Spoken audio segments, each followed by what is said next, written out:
हर्टफेल्ट नमस्ते to all of you. Offbeat Pune या सिरीजमध्ये अजून एका नवीन ठिकाणासह नव्या फ्रेश व्हिडिओमध्ये तुमचं स्वागत आहे. आज आपण पुणे शहरापासून थोडंसं दूर, तरीही वन डे ट्रिपसाठी टप्प्यातच म्हणजे 50 ते 60 किलोमीटर अंतरावर जातो आहोत. हे ठिकाण टुरिस्ट स्पॉट नाही, तरी आपण तिथे जात आहोत. खास टुरिझमसाठी नसलेल्या ठिकाणी आज आम्ही का जातोय याची खरं तर दोन कारणं आहेत. त्यातील पहिलं कारण मी आता सांगतेय आणि दुसरं कारण व्हिडिओमध्ये पुढे कळेलच. इथे जाण्यामागील पहिलं कारण म्हणजे जरी हे ठिकाण ऍज सच टुरिस्ट स्पॉट नाही, तरी आम्ही इथे गेलो होतो ते शांततेसाठी, मोकळ्या श्वासासाठी. चला या प्रवासाला सुरुवात करूया. हा खेड शिवापूरचा टोल नाका ओलांडून पुढे गेल्यावर आपल्याला कापूरहोळ हे गाव लागतं. तिथेच उजवीकडे जाणारा भोर फाटा आहे. तोच फाटा घेऊन भोरकडे जाणाऱ्या रोडला आपण जातोय. हा रस्ता हळूहळू शहर मागे सोडतो आणि आजूबाजूचं दृश्य बदलायला लागतं. पुणेकडून साताऱ्याकडे जाताना हे वैशिष्ट्य खूपदा नजरेस येतं. सातारा ग्रामीण किंवा पुणे ग्रामीण विभागात दुतर्फा असणारी ही झाडी, डेन्स झाडं या रस्त्याला वाकून नमस्कार करत असावेत असं वाटतं. आपण जिकडे जातोय त्या डेस्टिनेशनला पोहोचण्याआधी याच रोडवर हा एक सिनिक व्ह्यू पॉइंट आहे. याचं नाव नेकलेस पॉइंट. नेकलेस म्हणजे गळ्यात घालण्याची वस्तू, आपल्याला माहितीये, पण हा निसर्गाचा नेकलेस आहे. भोरकडे जाताना नीरा आणि गुंजावनी नद्या एकत्र येऊन असं वळण तयार करतात. त्यांच्या या वळणामुळे हे जमिनीला पाण्याचा नेकलेस घातलेला असावा की काय इतकं गोड दिसतं. नेकलेस पॉइंट हे नावच किती परफेक्ट आहे ना या जागेसाठी. इथे एक कलाकार दादा बसलेला, अक्षर गणेश नावाने छोटेखानी दुकान थाटलेला. कुणाच्याही नावातून अगदी काही मिनिटात गणपती साकारण्याचं कौशल्य त्याच्या बोटांमध्ये होतं. आम्ही सुद्धा आमची नावं त्याच्याकडे दिली, पण त्याच्याकडे एवढी मोठी लिस्ट होती की तुम्ही जिकडे फिरायला जाणार आहात ते फिरून इथून सायंकाळी जाताना तुमचं स्केच कलेक्ट करा असं तो म्हणाला. आणि हे असंच ठरवून आम्ही पुढे निघालो. भोरच्या 5 ते 6 किलोमीटर अलीकडे संगमनेर या गावात थांबलो होतो. आणि आता या ठिकाणी येण्यामागील दुसरं कारण मी आता सांगेन. तुम्हाला माहितीये का, मावळात सर्वात जास्त इंद्रायणी तांदूळ पिकत असला तरीही भोरचा इंद्रायणी सर्वात जास्त प्रसिद्ध आहे. आज एक डेस्टिनेशन फिरूया आणि इथल्या लोकल फार्मर्स कडून ओरिजिनल इंद्रायणी तांदूळ विकत घेऊया.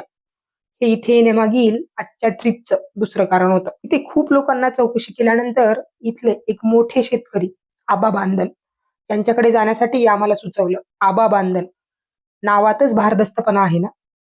आबा बांधल त्यांना शोधत शोधत आम्ही थेट आबा बांधलाच्या घरी पोहोचलो. त्यांचं शेत आणि घर लागूनच होतं. शेतात भुईमुग पेरणी सुरू होती. अशी मोठाली बैलजोडी, काळं शिवार हे माझ्या नवऱ्याचे वीक पॉइंट आहेत.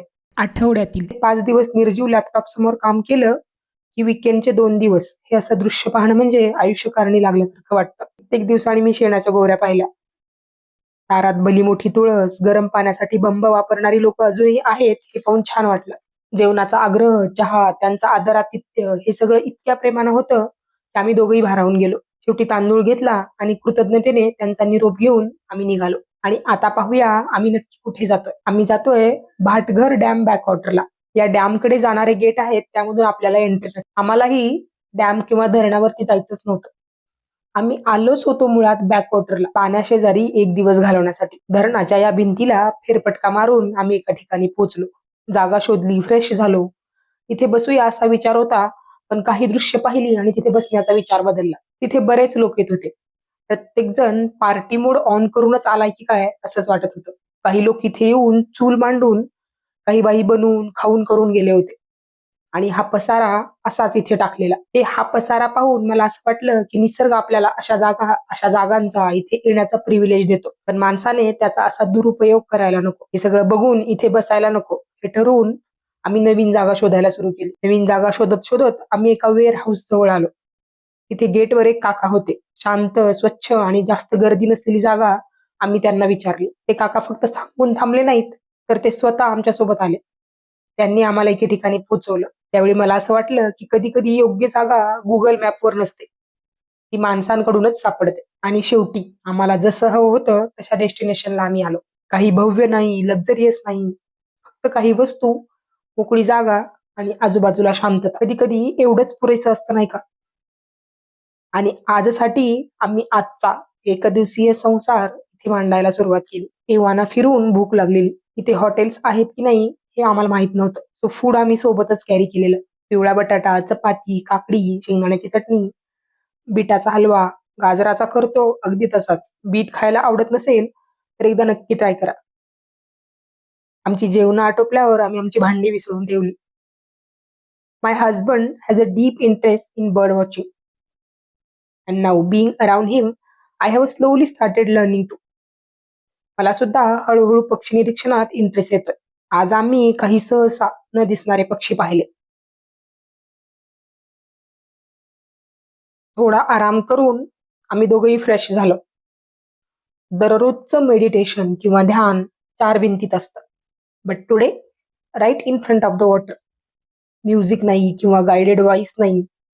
पाणी आणि लाटांचा आवाजच श्वास आणि मन स्थिर करायला भाग पाडत होता. Today's meditation was not about escaping anything. It was about being present. He is actually a fantastic nature photographer. निसर्गाचे बारकावे, क्षण, प्रकाश, किडे सगळं खूप छान टिपतं. पण बायकोचे फोटो काढणं फार जमत नाही आणि विशेष आवडतही नाही. इथे पाण्यात पाय सोडून बसल्यावर मला वेगळ्या फिश थेरपीची गरज नाही असं मला वाटलं. निसर्गाचा हा फूट मजाच बेस्ट आहे. कधी कधी केमिकल पेक्षाही स्वतःला असं नॅचरली पॅम्परिंग करणं पण बेस्टच आहे नाही का? इथल्या शेजारच्या गावातले एक काका त्यांची गाय घेऊन इथे पाण्यावर आले होते. ते बराच वेळ आमच्या सोबत होते. आम्ही घरातूनच चहा आणि मॅगीचा बेत ठरवून आलेलो, पण मॅगी कॅन्सल केली. उशिरा लंचमुळे भूक नव्हती.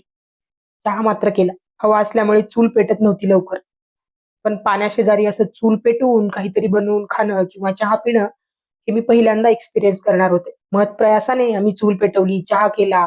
काकांना आमचा चहा खूप आवडला. या अशा अननोन ठिकाणी हे काका ज्या पद्धतीने त्यांच्या हातातील काठी घेऊन आमच्यासोबत बसले होते ते पाहून माय हजबंड सायलेंटली आस्क्ड मी, आपण अशा नवनवीन ठिकाणी सहसा माहीत नसलेल्या जागी कॉन्फिडेंटली फिरतो. कधी धोका असू शकतो. ते काका तिथे येऊन बसणं म्हणजे isn't that Pandurang proving his presence. आणि मला गुजबम्स आले. जेथे जातो तेथे तू माझा सांगत याची प्रचिती आम्हा दोघा उभयंतांना तेथे आली. देव नेहमीच मूर्तीमध्येच नाही तर माणसाच्या रूपातही सोबत करतो. समोर येऊन बसतो. आपण फक्त तो क्षण ओळखायचा असतो. त्यानंतरचा हा काही वेळ वाचनात गेला आणि काही निरीक्षणात, काही पाहण्यात गेला. चहा पिऊन झाल्यावर आम्ही बराच वेळ पुस्तक वाचत बसलेलो. पाण्याकाठचा परिसर, शांतता वेगळी तंद्री लागते अशा वातावरणात. आज कुठलीही घाई नव्हती, प्लॅन नाही, डेडलाईन नाही. पक्षी, त्यांची पाण्यावरची हालचाल, धरण, धरणाच्या भिंती, हिरवागार डोंगर यांचं बराच वेळ दुर्बिणीतून निरीक्षण केलं. आता एव्हाना सायंकाळ होत होती. आता विंटरमध्ये दिवस लहान असतो आणि रात्र मोठी. अंधार लवकर पडतो म्हणून आम्ही लवकरच निघायचं ठरवलं. निघण्याआधी चहासाठी जिथे आम्ही चूल पेटवली होती तिथे आमच्याकडून झालेला पसारा आम्ही आवरला. We clean everything there. कारण निसर्गात आपल्या आठवणी ठेवायच्या असतात, आपण केलेला पसारा नाही. मुंग्या कीटकांना हा खाऊ ठेवून आणि आमचा थाटलेला हा एकदिवसीय संसार आम्ही हलवला.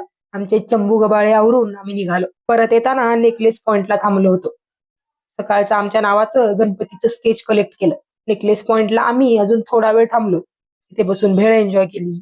नेकलेस सारख्या दिसणाऱ्या या व्ह्यू समोर आमच्या नावाचं हे गणपती स्केच हातात धरून फोटोज काढताना मला असं वाटत होतं की जणू या धरित्रीला सरितीने नेकलेस घातलाय आणि मी त्याला हे पेंडल लावलंय.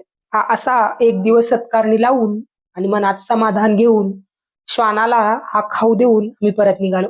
अशा शांत जागा, गर्दीपासून दूर असणारं पुणे, हटकी ठिकाणं, भन्नाट प्रवास वर्णन ऐकायला तुम्हाला हे आवडत असेल तर आमची ऑफबीट पुणे ही सिरीज नक्की फॉलो करा. त्यासाठी तुम्हाला आमच्या चॅनलला सबस्क्राईब करावं लागेल. ते सुद्धा नक्की करा. हा व्हिडिओ भटक्या, हिंडपिऱ्या असा टॅग असणाऱ्या तुमच्या फॅमिलीला, मित्रांना, नातेवाईकांना नक्की शेअर करा. अशी अनेक ठिकाणं घेऊन आम्ही तुमच्यापर्यंत नक्की येऊ. भेटूया अजून पुढच्या व्हिडिओमध्ये, पुढच्या प्रवासात. तोपर्यंत धन्यवाद.